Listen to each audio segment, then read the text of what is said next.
কৃষ্ণায় বাসুদেবায় হরয়ে পরমাত্মনে প্রণতঃ ক্লেশনাশায় গোবিন্দায় নমো নমঃ। নমস্কার বন্ধুরা, আজ আমরা জানব মিথুন রাশির জাতক ও জাতিকাদের 15 এপ্রিল থেকে 20 এপ্রিল পর্যন্ত সময়গুলি কেমন যাবে। এই মুহূর্তে আপনাদের লগ্নে বৃহস্পতির অবস্থানের কারণে আপনার ব্যক্তিত্ব, প্রজ্ঞা ও আত্মবিশ্বাস এক আলাদা পর্যায়ে পৌঁছবে। এটি এমন একটি সময়, এই সময় আপনি যাই সিদ্ধান্ত নেন না কেন তা কিন্তু ভবিষ্যতের জন্য কিন্তু অত্যন্ত গুরুত্বপূর্ণ হবে। এছাড়া আপনার দশমভাবে অর্থাৎ কর্মের ঘরেই মঙ্গল, শনি, বুধ এই তিনটি প্ল্যানেট একসঙ্গে বসে কিন্তু এক তীগ্রহী যোগ সৃষ্টি করছে। এই প্ল্যানেটগুলি একসঙ্গে বসার কারণে আপনাদের কর্মজীবনে কিন্তু অনেক কিছু পরিবর্তনের ইঙ্গিত দেখা যাচ্ছে। এই প্ল্যানেটগুলি একসাথে বসার কারণে একদিকে যেমন কঠোর পরিশ্রমের ইঙ্গিত দেয়, ঠিক অন্যদিকে কিন্তু অভাবনীয় সাফল্যের পথ প্রশস্ত করে। এছাড়া একাদশভাবে রবি ও শুক্রের অবস্থানের কারণে আপনাদের জীবনে আর্থিক লাভও দেখা যাবে, তার সঙ্গে সঙ্গে আপনাদের সামাজিক ক্ষেত্রে কিন্তু প্রতিপত্তি দেখা যাবে। অন্যদিকে আপনাদের নবম হাউস অর্থাৎ ভাগ্যের স্থানে রাহু বসে আছে। কখনো কখনো আপনাকে অনেকটা উচ্চতায় নিয়ে চলে যাবে, আবার কখনো কখনো রাহু কিন্তু আপনাকে অনেকটা নিচেও ফেলে দিতে পারে। তাই সমস্ত কিছু বিচার করে এই সময় আপনি আপনার কাজ করবেন। সব কিছু ভাগ্যের জোরে লাগিয়ে দেবেন না। আপনি যদি সঠিক কাজ করেন ভাগ্য তাহলে অবশ্যই ভালো হবে। তাছাড়া তৃতীয়ভাবে কেতুর অবস্থানের কারণে আপনাদের মধ্যে সাহস, যোগাযোগ ও আধ্যাত্মিকতার একটা ভারসাম্য তৈরি হবে। তাই আজকের এই ভিডিওতে বিভিন্ন গ্রহগতির গোচরের ফলে আপনাদের কর্মজীবন, আপনাদের পারিবারিক জীবন, আপনাদের প্রেম জীবন ও দাম্পত্য জীবন, তাছাড়া আপনাদের শিক্ষা জীবন, স্বাস্থ্য জীবন কেমন যাবে তা কিন্তু বিস্তারিত আলোচনা করব। তাই অবশ্যই ভিডিওটি স্কিপ না করে অবশ্যই শেষ পর্যন্ত দেখতে থাকুন। আশা করছি আপনারা অনেকটা উপকৃত হবেন। তো বন্ধুগণ, আপনারা মনোযোগ সহকারে ভিডিওটি দেখতে থাকুন। আশা করছি অনেকটা উপকৃত হবেন। ভিডিওটি ভালো লাগলে অবশ্যই একটি লাইক করবেন এবং আপনজনদের সঙ্গে আজকের ভিডিওটি শেয়ার করবেন। প্রত্যেকটি কাজকর্মের ক্ষেত্রে ভগবানকে অবশ্যই স্মরণ করে চলুন। মন থেকে ভালোবেসে একটিবার কমেন্টে জয় শ্রীকৃষ্ণ রাধে রাধে লিখে যান। মাত্র একবার কমেন্টে জয় শ্রীকৃষ্ণ রাধে রাধে লিখতে হয়তো আপনাদের খুব বেশি সময় লাগবে না। মনে রাখবেন, ভগবানের জন্য দেওয়া সময় কখনোই বৃথা যায় না। এছাড়া যারা মুসলিম দর্শক বন্ধু রয়েছেন, আপনারা কমেন্টে ভালোবেসে মহান আল্লাহর নামটি লিখে যাবেন, কিংবা যারা খ্রিস্টান দর্শক বন্ধু রয়েছেন আপনারা পরম পিতা যিশুর নামটি লিখে যাবেন। তাছাড়া আপনারা যাকে বিশ্বাস করেন বা যে দেবতাকে ভালোবাসেন তার নামটাই কমেন্টে লিখে যাবেন, কারণ ঈশ্বর এক এবং অদ্বিতীয়, কেবলমাত্র নাম ও রূপটাই আলাদা। তো চলুন আজকের আলোচ্য বিষয়ে যাওয়া যাক। প্রথমে জানব পারিবারিক ও আর্থিক জীবনের সম্পর্কে। মিথুন রাশির বর্তমান গ্রহগত অবস্থান আপনার পারিবারিক ও আর্থিক জীবনে এক শক্তিশালী এবং স্থিতিশীল প্রভাবের ইঙ্গিত দিচ্ছে। আপনার প্রথমভাবে দেবগুরু বৃহস্পতির অবস্থান পরিবারের ভেতর আপনার মর্যাদা বৃদ্ধি করবে এবং আপনার নেওয়া সিদ্ধান্তগুলো পরিবারের সবাই কিন্তু মেনে নেবে। এই সময় পরিবারে কোনো শুভ অনুষ্ঠান বা ধর্মীয় কাজের কিন্তু যোগ দেখা যাচ্ছে, যা আত্মীয় স্বজনের সাথে আপনার সম্পর্ক আরও ঘনিষ্ঠ করবে। একাদশে রবি ও শুক্রের একসাথে অবস্থানের ফলে আপনার বড় ভাই বোন কিংবা উচ্চপদস্থ পরিচিতদের মাধ্যমে আর্থিক লাভের পথ প্রশস্ত দেখা যাচ্ছে। জীবনসঙ্গীর সাথে সুসম্পর্ক বজায় থাকবে এবং তাদের ভাগ্যেও আপনার পরিবারে লক্ষ্মী লাভ হতে পারে। আর্থিক দিক থেকে এই সময়টা কিন্তু অত্যন্ত ভালো দেখা যাচ্ছে। আপনার একাদশ ভাব অত্যন্ত স্ট্রং হওয়ায় আয়ের একাধিক উৎস কিন্তু তৈরি হতে পারে। বিশেষ করে যারা পৈতৃক ব্যবসা কিংবা পারিবারিক কোনো সম্পত্তির সাথে যুক্ত, তারা বড় ধরনের আর্থিক মুনাফা আশা করতে পারেন। দশমে শনি, মঙ্গল ও বুধের প্রভাব নির্দেশ করছে যে কঠোর পরিশ্রমের মাধ্যমে আপনি আপনার সঞ্চয়ের বৃদ্ধি করতে সক্ষম হবেন। তবে নবমভাবে রাহু এবং তৃতীয়ভাবে কেতুর অবস্থানের কারণে পরিবারের কারো স্বাস্থ্য বা ভ্রমণের জন্য কিন্তু আকস্মিক কিছু ব্যয় হতে পারে।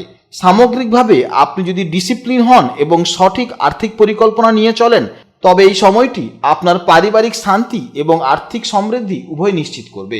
এরপরে জানব কর্মজীবনের সম্পর্কে। মিথুন রাশির জাতক ও জাতিকাদের কর্মজীবনের জন্য এই সময়টি কিন্তু একটি বৈপ্লবিক পরিবর্তনের ইঙ্গিত দিচ্ছে। আপনার দশমভাবে অর্থাৎ কর্মস্থানে শনি, মঙ্গল ও বুধের তীগ্রহী যোগ তৈরি হওয়ার ফলে পেশাদার জীবনে প্রচণ্ড কর্মতৎপরতা, সাহস এবং শৃঙ্খলার এক বিরল সংমিশ্রণ দেখা যাবে। কর্মফলদাতা শনি আপনাকে দিয়ে কঠোর পরিশ্রম করিয়ে নিলেও মঙ্গলের লড়াকু মানসিকতা এবং বুধের তীক্ষ্ণ বুদ্ধিকে কাজে লাগিয়ে আপনি কিন্তু কর্মক্ষেত্রে যে কোনো জটিল পরিস্থিতি বা প্রতিদ্বন্দ্বীকে অনায়াসেই মোকাবিলা করতে পারবেন। বিশেষ করে যারা কারিগরি বিদ্যা, প্রশাসনিক কাজ, আইন কিংবা ব্যবস্থাপনামূলক পেশার সাথে যুক্ত, তাদের জন্য কিন্তু এই সময়টি বিশেষ প্রভাবশালী এবং ভাগ্য নির্ধারক হবে। তবে দশমে মঙ্গল ও শনির একত্র অবস্থানের ফলে কাজের জায়গায় কিন্তু মাঝে মধ্যে মানসিক চাপ বা সহকর্মীর সাথে কিছুটা অস্থিরতা তৈরি করতে পারে, যা আপনাকে ধৈর্য ও কৌশলের সাথে সামলাতে হবে। অন্যদিকে একাদশভাবে রবি ও শুক্রের অবস্থান আপনার কর্মজীবনের সাফল্যকে কেবল সুনামের মধ্যে সীমাবদ্ধ রাখবে না, বরং তাকে বড় ধরনের আর্থিক প্রাপ্তিতে রূপান্তরিত করবে। আপনার দীর্ঘদিনের পরিশ্রমের সুফল হিসেবে এই সময় পদোন্নতি, নতুন কোনো লাভজনক চুক্তিতে সই কিংবা সরকারি ক্ষেত্র থেকে কিন্তু বিশেষ সহায়তার যোগ দেখা যাচ্ছে। আপনার প্রথমভাবে দেবগুরু বৃহস্পতির শুভ অবস্থান থাকায় আপনার প্রত্যেকটি পেশাদার সিদ্ধান্ত হবে অত্যন্ত দূরদর্শী এবং জ্ঞানগর্ভ, যা আপনাকে আপনার কর্মক্ষেত্রে একজন দক্ষ নেতা কিংবা পথপ্রদর্শক হিসেবে প্রতিষ্ঠিত করবে। এছাড়া নবম ও তৃতীয় হাউসে রাহু ও কেতুর অবস্থানের ফলে বিদেশ সংক্রান্ত কাজ, অনলাইন প্ল্যাটফর্ম বা ডিজিটাল বাণিজ্যে আপনার সাফল্যের পরিধিকে আরও বিস্তৃত করবে। মোটের উপর এই গ্রহবিন্যাস আপনার কেরিয়ারের একটি অত্যন্ত মজবুত ভিত্তি গড়ার এবং দীর্ঘমেয়াদী লক্ষ্য পূরণের একটি সুবর্ণ সুযোগ নিয়ে এসেছে। এরপরে জানবো প্রেম জীবন ও দাম্পত্য জীবনের সম্পর্কে। মিথুন রাশির জাতক ও জাতিকাদের বর্তমান গ্রহগতির অনুযায়ী প্রেম ও দাম্পত্য জীবনে কিন্তু এক মিশ্র ফল দেখা যাচ্ছে। আপনার রাশি কিংবা লগ্নে দেবগুরু বৃহস্পতির অবস্থান আপনার ব্যক্তিত্বে এক ধরনের মাধুর্য এবং সহনশীলতা ও জ্ঞানী মানুষ হিসেবে গড়ে তুলবে, যা সঙ্গীর চোখে আপনাকে আরও আকর্ষণীয় ও নির্ভরযোগ্য করে তুলবে। বৃহস্পতির এই শুভ প্রভাবে সম্পর্কের ক্ষেত্রে আপনি অনেক বেশি দায়িত্বশীল এবং পরিপক্ক সিদ্ধান্ত নিতে সক্ষম হবেন। বিশেষ করে দাম্পত্য জীবনে যদি আগে থেকে কোনো তিক্ততা বা ভুল বোঝাবুঝি থেকে থাকে, তবে কিন্তু এই বৃহস্পতির কৃপায় তা কিন্তু মিটে যাবে। পারস্পরিক শ্রদ্ধাবোধে ফিরে আসবে। অবিবাহিতদের জন্য এই সময়টি অত্যন্ত শুভ। বৃহস্পতির শুভ দৃষ্টি থাকায় বিয়ের আলাপ আলোচনা চূড়ান্ত হতে পারে কিংবা নতুন কোনো যোগ্য জীবনসঙ্গীর সন্ধান মিলতে পারে। অন্যদিকে একাদশভাবে রবি ও শুক্রের উপস্থিতি আপনার প্রেমের জীবনে রোমান্টিকতার নতুন জোয়ার আনবে। রবি ও শুক্রের এই অবস্থান নির্দেশ করছে যে আপনার সঙ্গী বা জীবনসঙ্গীর মাধ্যমে আপনার সামাজিক প্রতিপত্তি বাড়বে অথবা কোনো আর্থিক সুবিধা লাভ হতে পারে। তবে দশমভাবে শনি ও মঙ্গলের অবস্থানের কারণে কাজের চাপের প্রভাব ব্যক্তিগত জীবনে পড়তে পারে। কর্মক্ষেত্রের বিরক্তি বা রাগ যেন বাড়িতে জীবনসঙ্গীর উপর প্রকাশ না পায়, সেদিকে কিন্তু খেয়াল রাখতে হবে।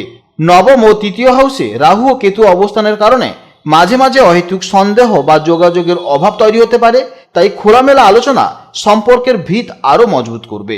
মোটের উপর ধৈর্য এবং বুদ্ধিমত্তার সাথে চললে এই সময়টি আপনার ব্যক্তিগত সম্পর্কের ক্ষেত্রে কিন্তু এক স্মরণীয় ও স্থিতিশীল অধ্যায় হয়ে থাকবে।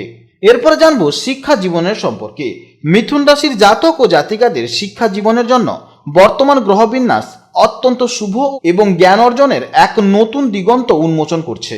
আপনার রাশি বা লগ্নে দেবগুরু বৃহস্পতির অবস্থান শিক্ষার্থীদের জন্য কিন্তু একটি আশীর্বাদ স্বরূপ। এটি আপনার একাগ্রতা, স্মৃতিশক্তি এবং উচ্চ শিক্ষার প্রতি কিন্তু আগ্রহ বহুগুণ বাড়িয়ে দেবে। বৃহস্পতির প্রভাবে জটিল বিষয়গুলো সহজে বোঝার ক্ষমতা তৈরি হবে এবং শিক্ষাগুরু কিংবা মেন্টরদের থেকে আপনি পূর্ণ সহযোগিতা পাবেন। যারা উচ্চশিক্ষা কিংবা গবেষণার সাথে যুক্ত, তাদের জন্য কিন্তু এই সময়টি নতুন কোনো মাইল ফলক ছোঁয়ার কিন্তু সুযোগ নিয়ে আসবে। বিশেষ করে দর্শন, আইন, জ্যোতিষ কিংবা আধ্যাত্মিক বিষয় নিয়ে যারা পড়াশোনা করছেন, সেই সমস্ত শিক্ষার্থীদের জন্য সময়টি কিন্তু বেশ ফলদায়ক।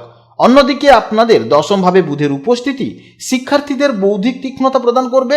বুধ যেহেতু আপনার রাশির অধিপতি, তাই গণিত, কমার্স, কম্পিউটার সায়েন্স নিয়ে যারা পড়াশোনা করছেন কিংবা যে কোনো কারিগরি শিক্ষায় আপনি কিন্তু অন্যদের চেয়ে অনেকটা এগিয়ে থাকবেন। শনি ও মঙ্গলের প্রভাবে কঠিন পরিশ্রম করার মানসিকতা তৈরি হবে, যা প্রতিযোগিতামূলক পরীক্ষায় সাফল্যের চাবিকাঠি হয়ে দাঁড়াবে। তবে নবমভাবে রাহুর অবস্থানের ফলে বিদেশে গিয়ে শিক্ষা সংক্রান্ত বিষয়ে বিভ্রান্ত তৈরি হতে পারে, তাই লক্ষ্য স্থির রাখা জরুরি আছে। একাদশভাবে রবি ও শুক্রের অবস্থান ইঙ্গিত দিচ্ছে যে আপনার মেধা ও কৃতিত্বের জন্য কোনো শিক্ষা প্রতিষ্ঠান থেকে স্কলারশিপ বা বিশেষ সম্মান পাওয়ার একটা যোগ দেখা যাচ্ছে। সব মিলিয়ে নিয়মিত অধ্যাবসায় এবং শৃঙ্খলার সাথে চললে এই সময়টি আপনার শিক্ষা জীবনের ভিতকে কিন্তু অত্যন্ত মজবুত করে তুলবে। এরপরে জানবো স্বাস্থ্য জীবনের সম্পর্কে। মিথুন রাশির জাতক ও জাতিকাদের স্বাস্থ্য জীবনের ক্ষেত্রে বর্তমানে গ্রহবিন্যাস সচেতনতা ও শৃঙ্খলার এক বিশেষ বার্তা দিচ্ছে। আপনার রাশির অধিপতি কিংবা আপনাদের লগ্নে বৃহস্পতির অবস্থান থাকায় এটি কিন্তু একটি ইতিবাচক মানসিক শক্তি প্রদান করবে, যা যে কোনো শারীরিক সমস্যা কাটিয়ে উঠতে কিন্তু আপনাকে সাহায্য করবে। বৃহস্পতি আপনাকে সব জায়গা থেকে বাঁচালেও মাঝে মাঝে কিন্তু হজম সংক্রান্ত সমস্যা কিংবা লিভারের সমস্যা দেখাতে পারে। অর্থাৎ এই সময় আপনাকে কিন্তু খাদ্যাভ্যাসের দিকে নজর দেওয়া জরুরি। বিশেষ করে অতিরিক্ত তৈলাক্ত বা গুরুপাক খাওয়ার কিন্তু আপনাকে এড়িয়ে চলতে হবে, কারণ এই সময় বিভিন্ন তৈলাক্তযুক্ত খাওয়ার কিংবা বিভিন্ন শরীরকে খারাপ করবে এমন ধরনের খাওয়ার কিন্তু খেতে ইচ্ছে করবে, যার ফলে আপনার কিন্তু মেদ বৃদ্ধি হতে পারে। তাই অবশ্যই কিন্তু খাওয়ারকে কন্ট্রোল করলে আপনার মেদ বৃদ্ধি কমবে, আপনার লিভারের সমস্যা কমবে এবং তার সঙ্গে সঙ্গে হজম সংক্রান্ত সমস্যা কিন্তু কমবে। তাই অবশ্যই এই দিকটা আপনাকে খেয়াল রাখতে হবে। এছাড়া দশমভাবে মঙ্গল ও শনির একত্রে অবস্থানের ফলে আপনাদের রক্তে চাপ বৃদ্ধি পাবে, রক্তে বিভিন্ন উপাদানের তারতম্য দেখা যাবে, তার সঙ্গে সঙ্গে হাড়ের জয়েন্টে ছোটোখাটো ব্যথার যোগ রয়েছে, বিশেষ করে বাতের কিন্তু সমস্যা দেখা যেতে পারে। তাই এই সময় নিয়মিত শরীরচর্চা ও পর্যাপ্ত বিশ্রাম নেওয়া প্রয়োজন। শনি যেহেতু কিছুটা দীর্ঘমেয়াদী প্রভাব ফেলে, তাই পুরনো কোনো ছোট সমস্যাকে অবহেলা না করে দ্রুত চিকিৎসকের পরামর্শ নেওয়া বুদ্ধিমানের কাজ হবে। নবমভাবে রাহু ও তৃতীয়ভাবে কেতুর অবস্থানের কারণে স্নায়বিক দুর্বলতার সঙ্গে সঙ্গে ঘুমের সমস্যা দেখা দিতে পারে। অর্থাৎ এই সময় বিভিন্ন কারণবশত আপনার কিন্তু অনিদ্রাজনিত সমস্যায় আপনি ভুগতে পারেন, কিংবা বিভিন্ন রকমের চিন্তা আপনার মাথায় চলবে, যার কারণে আপনি কিন্তু ঘুমাতে পারবেন না। অর্থাৎ অযথা চিন্তাগুলোকে আপনাকে দূর করতে গেলে আপনাকে কিন্তু ডিসিপ্লিন হতে হবে, আপনাকে ঘুম থেকে তাড়াতাড়ি উঠতে হবে এবং যোগব্যায়াম বা প্রাণায়ামের মাধ্যমে আপনাকে কিন্তু জীবনের মানসিক শান্তি ফেরাতে হবে। আপনার একাদশভাবে রবি ও শুক্রের উপস্থিতির ফলে আপনাকে কিন্তু দ্রুত যে কোনো রোগ থেকে বা যে কোনো শরীর অসুস্থ থেকে আপনি কিন্তু দ্রুত সুস্থ হয়ে উঠতে পারবেন। এছাড়া এই রবি ও শুক্রের ফলে আপনার কিন্তু মাথা ব্যথা, মাথা যন্ত্রণা, অ্যাসিডিটি এবং হার্টের সমস্যা, তার সঙ্গে সঙ্গে আপনার স্কিন ডিজিজের বিভিন্ন সমস্যা দেখা যেতে পারে। তাছাড়া ইউরিনারিতে কিন্তু সমস্যাও দেখা যেতে পারে। তাই সঠিক রুটিন মেনে চললে এই সময় কিন্তু আপনি অনেকটা সুস্থ হয়ে উঠতে পারবেন। তাই অবশ্যই সাবধানে থাকুন, সুস্থ থাকুন এবং ভালো থাকুন। জয় রাধে রাধে।